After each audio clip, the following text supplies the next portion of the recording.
आज हम सुनने जा रहे हैं श्रीमद् भागवत महापुराण प्रथम स्कंद का 23वां अध्याय। ये अध्याय विदुर और मैत्रेय ऋषि के दिव्य संवाद का वर्णन करता है।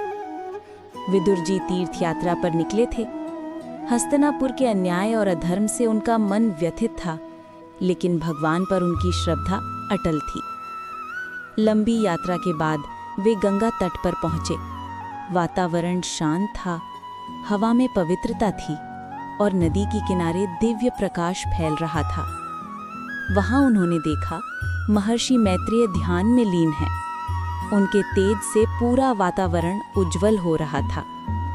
विदुर आगे बढ़े, प्रणाम किया और बोले, हे ऋषिवर, मैंने संसार के सुख दुख देखे हैं, लेकिन मन की शांति अब भी दूर है। मुझे वो ज्ञान दीजिए जो मन को जन्म मरण से मुक्त कर दे। मैत्रेय जी ने उन्हें प्रेम से देखा और बोले, विदुर, तुम्हारी जिज्ञासा पवित्र है। जब मनुष्य संसार की असारता को समझकर भगवान का मार्ग पूछता है, तभी उसका जीवन बदलता है। इसके बाद उन्होंने सृष्टि के रहस्य समझाना शुरू किया। उन्होंने बताया कैसे भगवान की प्रेरणा से ब्रह्मा प्रकट हुए, कैसे उन्होंने जगत की रचना की, कैसे जीव अपने कर्मों के अनुसार जीवन पाते और बदलते हैं। विदुर एक एक शब्द ध्यान से सुन रहे थे। उनके भीतर का हर प्रश्न धीरे धीरे शांत होता जा रहा था।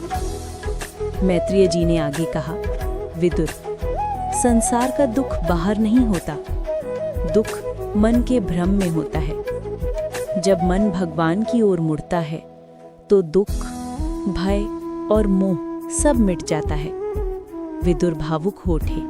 उन्होंने कहा, हे मुनिवर, मनुष्य भगवान तो कैसे पहुंचता है? मैत्रेय जी ने उत्तर दिया, केवल भक्ति से। जब मनुष्य भगवान की कथा सुनता है, उनका नाम प्रेम से जपता है और अपने कर्मों को शुद्ध करता है, तब उसके भीतर की अज्ञानता नष्ट हो जाती है और वो आत्मा भगवान के चरणों में पहुंच जाती है। इन वचनों ने विदुर के मन को प्रकाश से भर दिया। बरसों का भ्रम एक पल में दूर हो गया। उन्हें लगा यही वो ज्ञान है जिसकी उन्हें तलाश थी।